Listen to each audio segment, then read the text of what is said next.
인생이 뭐냐? 말하기 쉽지 않습니다. 그래서 비유를 많이 씁니다.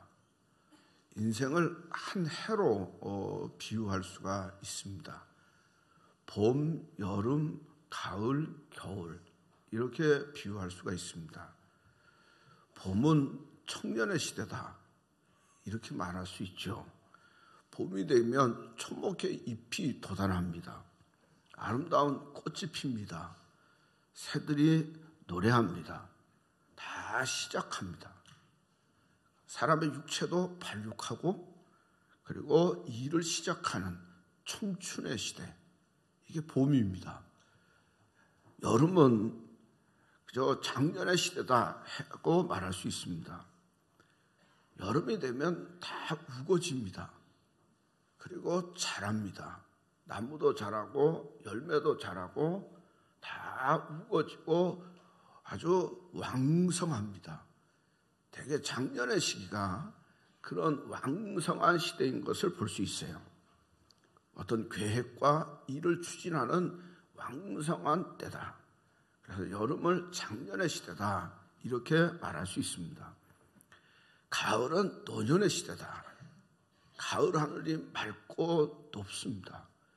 그리고 열매 맺고 물이 익습니다. 노년의 시대는 완숙한 시대, 열매 맺는 세대다 이렇게 말할 수 있습니다. 또 다르게 인생을 하루로 비유해 보면 시편 90편에 보면 모세의 기도 중에 이런 기도를 합니다. 주의 아침에 주의 인자하심이 우리를 만족하게 하사. 아침에, 이거는 인생의 아침을 얘기하거든요. 그래서 아침은, 인생의 아침을 얘기하면 여전히 청년의 때지요. 일어날 때 시작하죠. 가정을 시작하고 사업을 시작하고 여러 가지 일들을 시작하는 아침이 청년의 때다 말할 수 있습니다.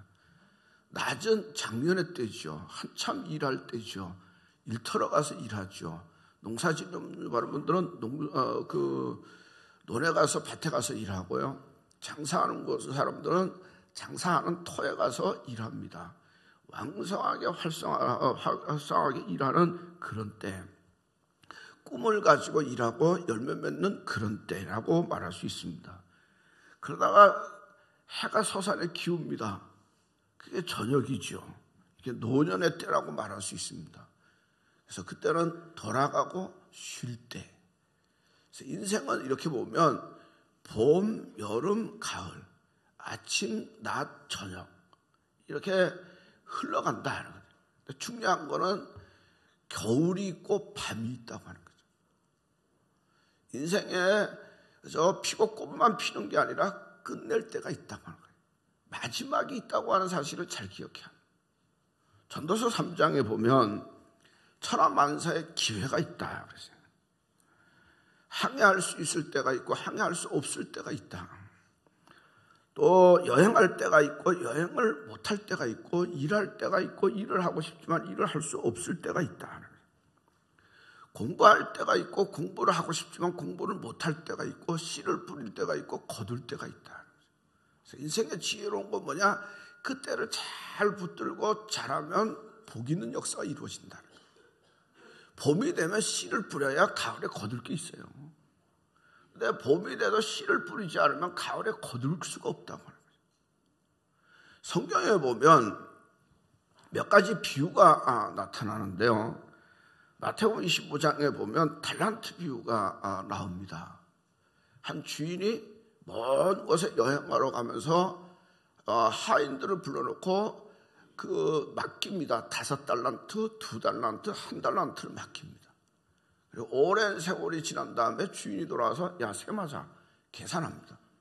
5달란트와 2달란트 받은 사람은 열심히 장사하고 일해서 똑같은 이득을 남깁니다. 착하고 충성된 종아 하고 칭찬을 받습니다. 그런데 1달란트 받은 사람은 그냥 묻혀뒀다가 1달란트만 가져왔더니 주인이 뭐래? 악하고 게으른 종아. 책망하는 걸 볼 수 있습니다. 이것을 우리에게 일깨워주는 교훈이 많지만 중요한 것 중에 뭐냐면 장사할 수 있을 때 해야 된다고 하는 거예요. 그래서 이익을 남기는 게 하나님의 뜻이라고 하는 거예요. 할 수 있을 때 안 와서 이익이 없는 것 책망이라고 하는 거예요. 또 성경에 보면 사냥과 면양의 비유가 있습니다. 주님이 다시 오면 천하 만국을 다 다스리고 좌우로 구분한다는 거죠. 그래서 오른쪽에는 양이 돼서 양의 축복을 약속합니다. 내가 너에게 존귀한 축복을 주시리라. 왜 축복을 주시느냐?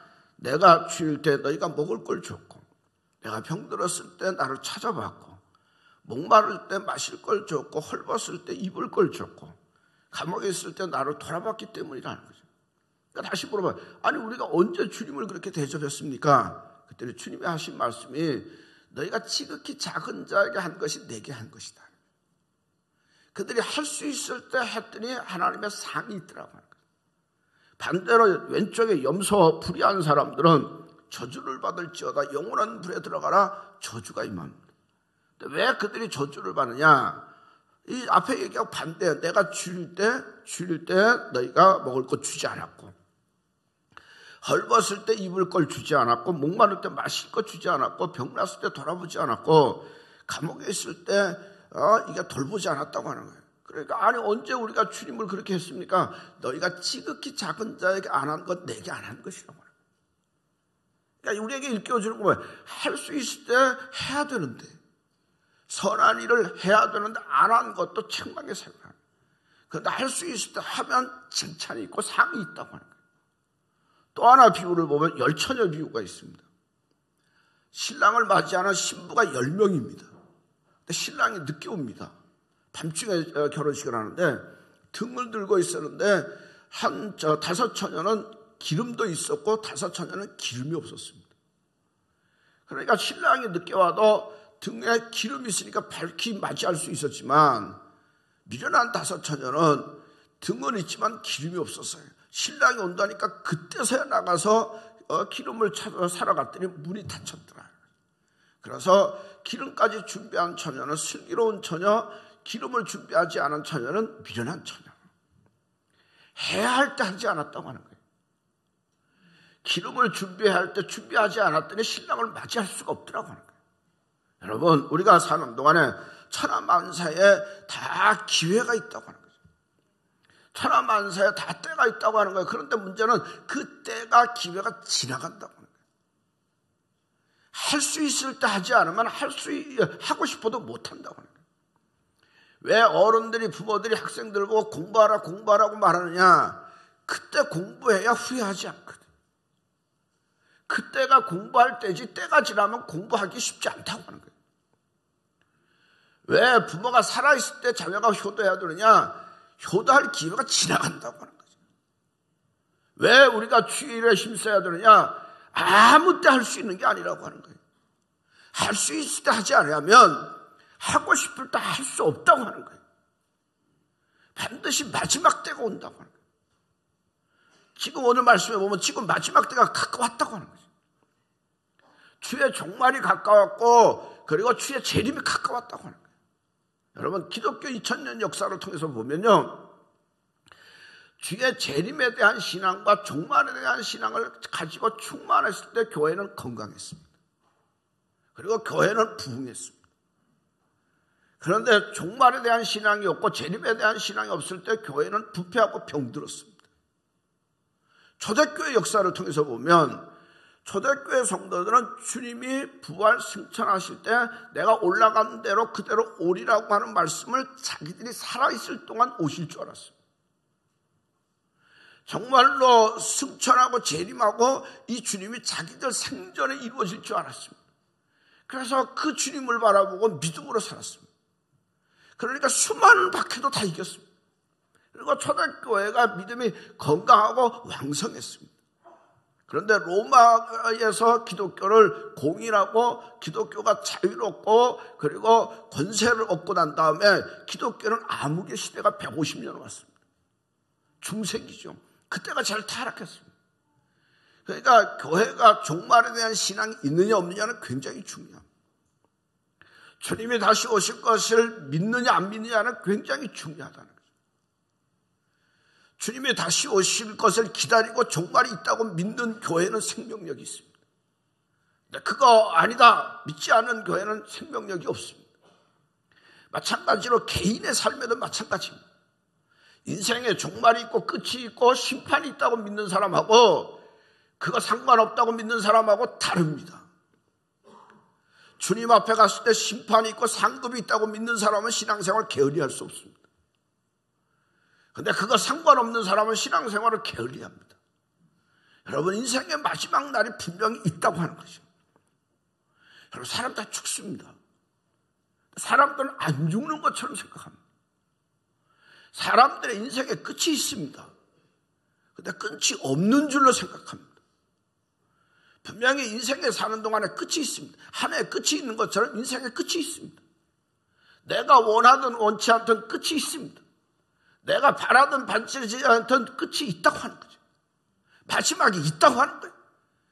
인간에게는 죽음이 있고 하나님 앞에서는 심판이 있다고 하는 거예요. 그날 어떻게 할 것이냐는 거죠. 마지막에 가까운 줄 알고 너희가 어떻게 살 것이냐. 오늘 말씀에 보면 몇 가지 권면을 하는데요. 정신을 차리고 근신하여 기도할지니라. 기도를 하긴 하는데 정신 차리고 기도하라. 기도를 하긴 하는데 깨어서 기도할지어다. 그렇게 말씀합니다.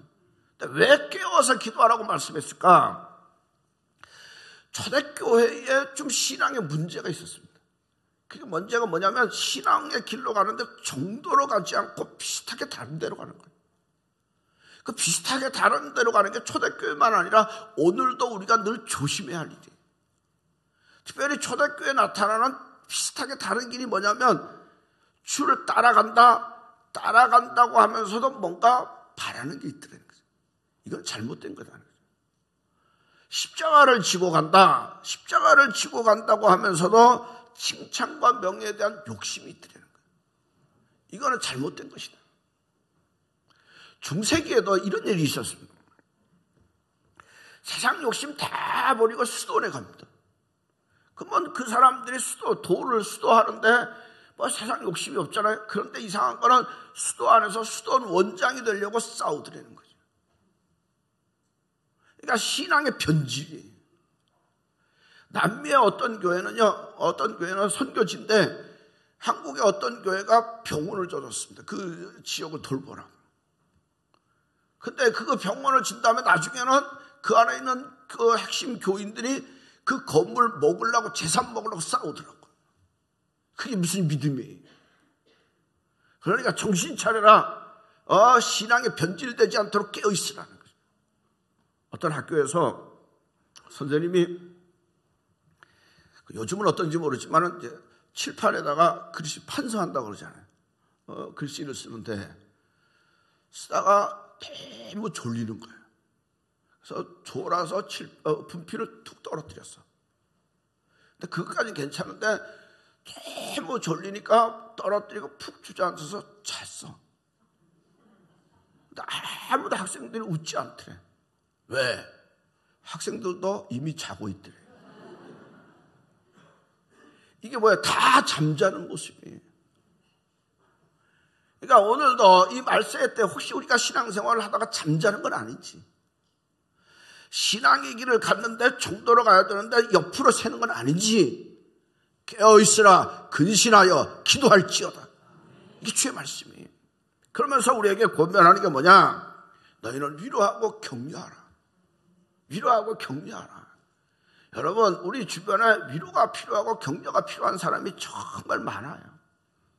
병으로 지쳐있는 사람, 인생의 무거운 짐을 지고 허덕이는 사람, 인생의 갈등으로 심각한 문제 가운데 있는 사람 많이 있어요.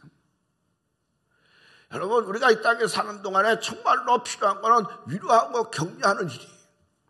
이 일을 잘할 수 있어야 돼요. 교회 처음 나온 사람은요, 교회가 참 소목소목합니다. 교회 처음 나온 사람은요, 다 이게 무안하고 부끄러워요. 그런데 먼저 믿는 사람이 속해도 와야 된다, 선교회도 와야 된다. 그러니까 할 수 없이 용기를 내서 갔어요. 그분은 거기 갔다고 하는 게 대단한 용기인데 기존 교인들이 그 용기를 잃어버려요. 그리고 왔어 하고 자기들끼리만 막 얘기해요. 그분은 마음속에 어떻게 생각하는지 아세요? 다시는 내가 안 간다. 왜? 기존 교인들이 처음 온 사람들의 마음을 몰라줘서 그래요. 그분을 위로하고 격려하며 그 믿음이 자라고 또 우리에게도 힘이 되고 은혜가 돼요. 우리 교회는 사실은 주차장 문제가 좀 심각해요. 특히 평상시는 괜찮은데 언제 주차장 문제가 심각하냐? 요 시간대. 요 시간대가 제일 심각해요. 그럼 어떤 분들은 그러잖아요. 아, 식당도 주차장 없이 식당하는 법이 어디 있느냐? 주차장 만들면 되지. 그런데 교회는 이익단체나 영업단체가 아니잖아요. 주차장은 매일 갖다 대지만 교회가 주차장이 힘들고 어려울 때는 일주일에 요 시간밖에 없어요, 사실. 그러니까 교회가 돈 있는 거를 맨날 땅 사고 주차장만 할 수는 없잖아요. 왜냐하면 교회가 해야 할 일이 너무 많거든요. 선교도 해야 되고 전도도 해야 되고요, 교육도 해야 되고 구제도 해야 되고요. 쓸 때 너무너무 많아요. 그러니까 땅 사는 것도 가볍지도 않고요.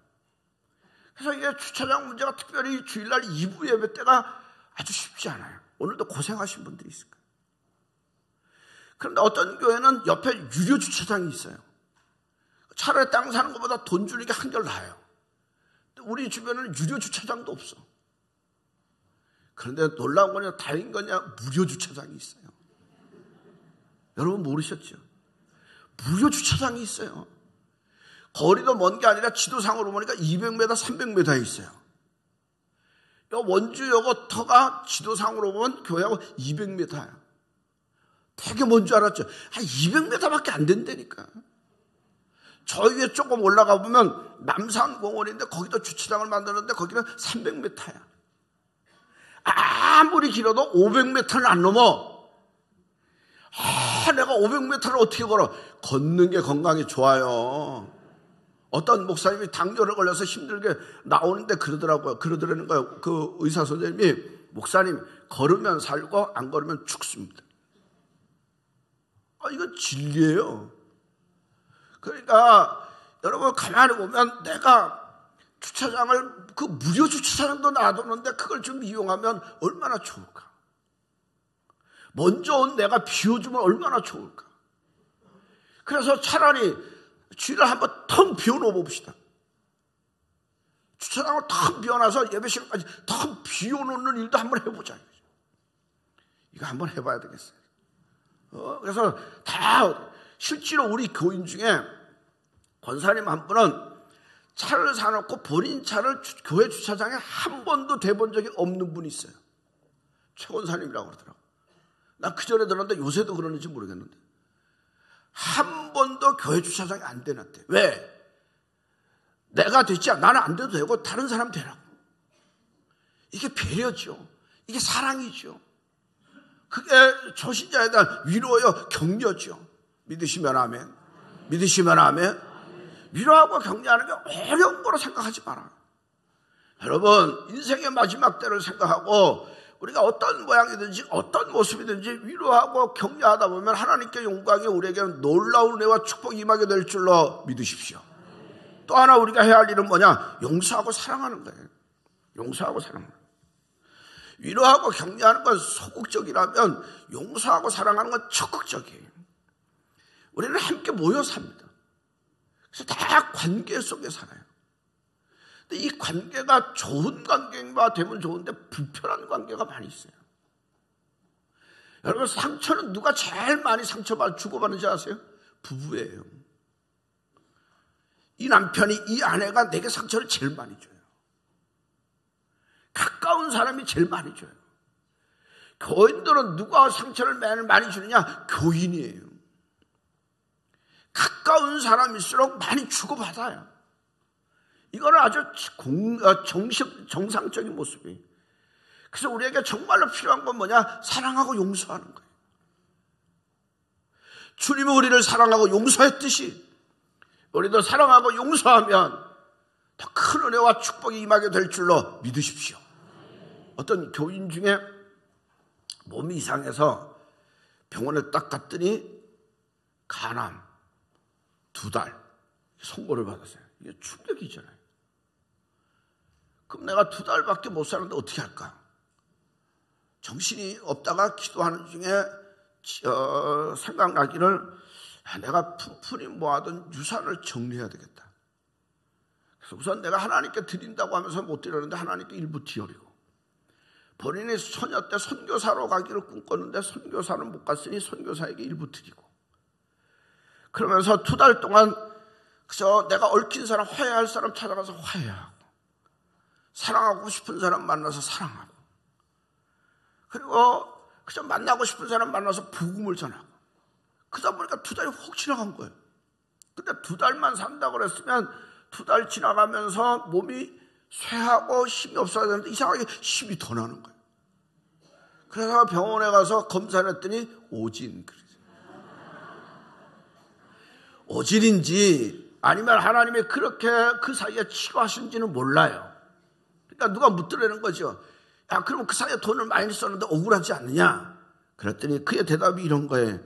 나는 지난 2달처럼 의미 있고 가치 있고 보람 있는 일이 없었다. 난 앞으로도 그렇게 살 것이다.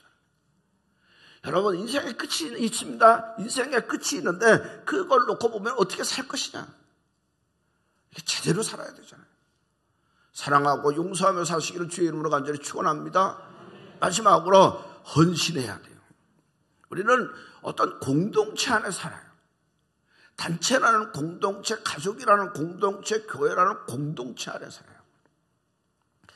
이 공동체 안에서 정말로 조화를 이루고 헌신하는 사람도 있지만 이 공동체 생활에 서툰 사람이 있어요. 말에 서툴고 판단에 서툴고 처세에 서툴고 행동도 생각 없이 하고 꼭 모나게 하고 그런 사람이 있어요. 그런 사람 때문에 공동체가 무너지는 경우가 많아요. 가만히 보면 사람들이 좋아하는 사람이 있고 별로 좋아 안 하는 사람이 있어요. 사람들이 나를 좋아 안 한다고 할 때는 2가지를 생각해야 돼요. 하나는 왜 좋아 안 할까? 돌아보고 고쳐야 돼요. 또 하나는 모든 공동체나 모든 사람이 좋아할 수 있는 일을 해야 돼요. 그게 뭐냐? 헌신이에요. 헌신해 보세요. 그리고 섬겨보세요. 사람들이 좋아해요. 그리고 그 사람 때문에 공동체가 빛이 나요. 헌신하고 섬기며 섬길 때 원망 없이 하세요. 교만한 마음 다 제거하고 하세요. 비교하지 말고 하나님의 영광을 위해서 하세요. 옛날부터 한국 교회에 내려오는 얘기 중에 이런 게 있어요. 무서운 마귀가 2가지가 있다. 하나는 뭐냐? 섭섭마귀, 삐딱마귀. 여러분, 이 마귀가 들어가면요 곤란해요. 섭섭마귀가 들어가면요 일하네요. 삐딱마귀가 들어가면요 삐딱해요. 왜 섭섭마귀가 들어가느냐? 자기가 참여 안 해서, 자기가 몰라서 하는 일들이 섭섭한 거예요. 왜 삐딱마귀가 들으냐? 자기를 안 알아줘서. 가만히 보세요. 이 원인은 뭐야? 자기가 주인이에요. 하나님이 나를 부르셔서 청지기를 세워서 주인하라고 했는데, 내 힘이 아니라 주의 힘으로 하라고 했는데, 내 영광이 아니라 하나님의 영광을 위해서 하라고 했는데, 내 영광을 위해서 한 것 아닌지 돌아보시고 회개하여 감사와 찬양이 넘치는 은혜의 삶이 되시기를 바랍니다.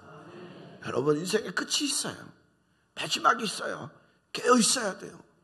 어떻게 살 거냐? 위로하고 격려하고 삽시다. 사랑하고 용서하며 삽시다.